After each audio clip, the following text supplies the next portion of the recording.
Hi, Cliff Parker, Realtor in Hanover County.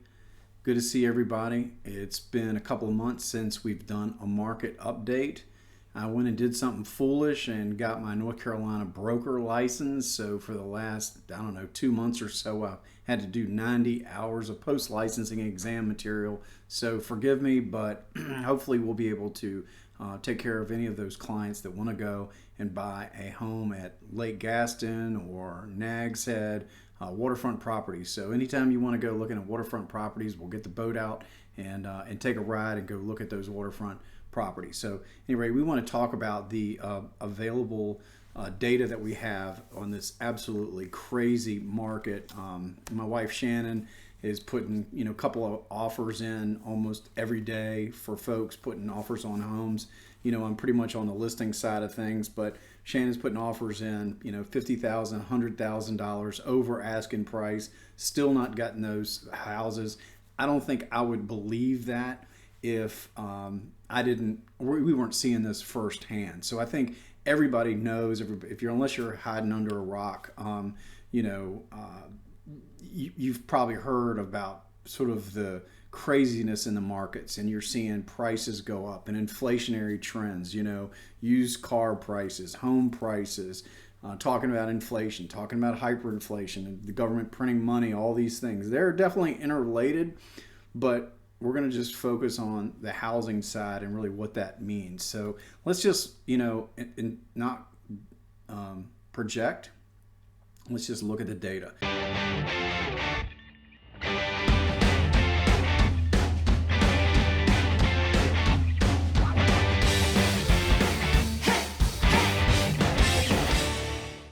So it's Friday before Memorial Day weekend. This is April data.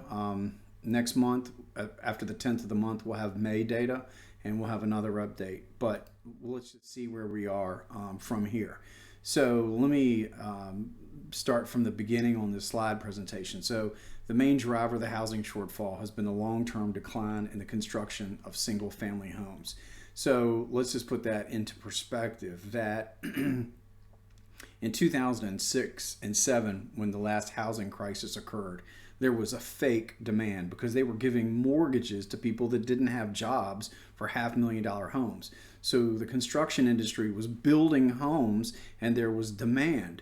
But once they pulled the rug out from underneath that whole system of giving people fake mortgages, that demand disappeared and it was too much builder supply. So lots of those builders went bankrupt, and then all the demand fell down. So they haven't been building the houses. So if we look at this chart here, in the last 10 years, you can see going back to the 1970s, the United States overall. We're going to start big picture, and then we're going to go down a little picture in Hanover and Henrico, what's going on locally. But big picture across the United States, in the last 10 years, we're off of that average 10, 12 million houses a year.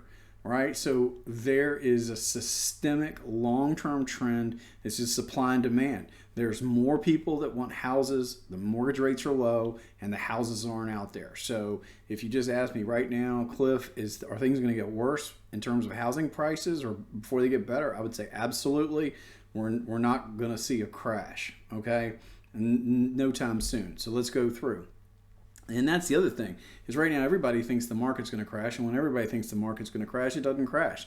So the Google reported last week that the search question, when is the housing market going to crash, spiked 2,450%. Everybody's got YouTube videos saying the market's going to crash.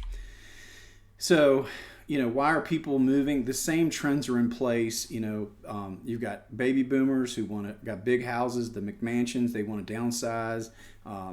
People want to be closer to family after COVID. All the trends that were in place are still in place, plus the COVID things that have been happening, right? So, there's more people that want to buy houses. So this demand is real because they can afford it. And the bottom line is, if you're a renter, you're not participating in wealth building, versus a homeowner with these low interest rates and inflation, you're basically being paid to buy a house. So I'm going to continue to maintain that it's always best to buy the biggest possible house you can, because right now you want to ride the coattails of the Federal Reserve, interest rates, and inflationary pressures and buy a house. But more people want to buy a house, right? So it's not a bubble, it's simply a lack of supply. Okay. So the other thing about forbearance, okay, so they had forbearance and during COVID, and if you didn't want to pay your mortgage or your rent, you could apply for forbearance and get 6 months. So different people are in forbearance. They said when this ends, everybody's going to come out of forbearance and it's going to flood houses onto the market, and then the prices are going to crash. Well, not so fast. That's not really happening quite so fast. So basically, there's some plans in place. In coming out of forbearance, you've got 6 months. It depends on when you went into forbearance, when you come out of it. So people are working out loan deferrals, doing payment plans, but basically just people that are totally losing their houses. It's really not happening. So this quote here is basically saying that this is a plan. It's actually working well to prevent a lot of people from losing their homes. So hopefully that we don't want any harm to come to anybody. If they lost their job and they need to move, they need to move. But hopefully they'll be able to work things out and they don't have to make a distressed move. At any rate, mortgage rates have moved up, but really anything less than 4% is great, right? Historically speaking, they haven't had, rates can be tracked in historical perspective back 5,000 years, and we still have the lowest rates in 5,000 years. So it's pretty impressive. A percentage of distressed property sales, very, very small. So this is nothing like 2006, and 7 and 8 and all that, right? Nothing like that. So homes for sale, you can see this every spring. The inventory goes up, and then every fall it goes down, and every spring it goes up, and every fall it goes down, and it's been getting lower and lower and lower until the supply is there's just nothing left in the bucket for people that want a house. Now the good news is the inventory of homes is picking up just a little bit, but the bad news, and I'll show you this on another graph with the local data, is that for March we should be much higher than where we are now, 2 months supply. This is national, not local. The local data, Hanover and Henrico, is much lower. You'll see in just a second. But we should be much higher because in May and June, it always rolls over into fall and goes lower. So if this is as high as we are in March, we get a little higher. We'll check with the April, in a second, the April data. But once we get into May and June, in the next 2 months, you're going to see we're probably going to have a rollover, which is not going to be good. All right, so let's change screens. All right, so let's go through. This is information. It's through April of 2021, and this is for our regional MLS in Central Virginia. So this is Hanover, Henrico, Richmond, Chesterfield, probably New Kent, and so forth. So of course, sales prices continue to rise. There's no surprise there. Of the listings, the seasonal trends, they go up in the spring. Again, they've gone up, but not as much as normal. Homes for sale, the numbers of homes for sale were way down in there. We'll check days on the market. This is just ridiculous. Look at this. 5 days on the market. I mean, this is a regional number. It's crazy. It used to be a house took weeks to sell. Now it's, they sell in just a few days. People put them on the market just a few days. All right, so there's your month's supply, less than 1% of list price. This is really interesting. So there's 100%. So you list a price. This is the regionally. So regionally, we're seeing a spike. You list a house for $500,000 and it sells for $520,000. We've seen houses list for $380,000, sell for $420,000. I mean, the prices are shooting up. Now this is everything in the area, and then of course price per square foot. So this is shooting up. So new home construction, lumber prices, new home prices are going up. Everybody thinks they're going to come back down. I don't think they're coming down. So if you want to buy, you really probably should buy. I think we're seeing a trend, and it doesn't look like it's gonna stop. And then of course, shows per listing, you can just see there's so few houses that they get intense scrutiny. All right, let me change back down to our local data. All right, we're going to start with the trend. So this is new listings. We'll just go through. So this is December of 2018. You can see the new listings go up. They peak in May and June. They fall off into December. They come up in the spring. They go up into the fall. So here we are right now. This is as of April's data, and we've already, it looks like we're rolling over. Now maybe the numbers have come up a little bit in May, and maybe we get another little bump in June, hopefully, before it rolls over. But this is not good. This is Hanover County data here, okay? So we're talking, comparatively, right now 224 new listings in April, 194 and 227. So, we want to see a little bit higher. And the deals closed, days on the market, of course, that's trailing down. The median price is trailing up, where we've covered up above $350,000 a year. The average price, the percent of list price, again, we're well over 100% now. I mean, we're tracking up hard. And then you can see the inventory. We're kind of bottoming out here, it looks like, is what this is. This looks like it's going to trend up, or at least, flatlining. We'll see. If this rolls over and continues down, that is what remains to be seen. Let's take a look at Henrico County data.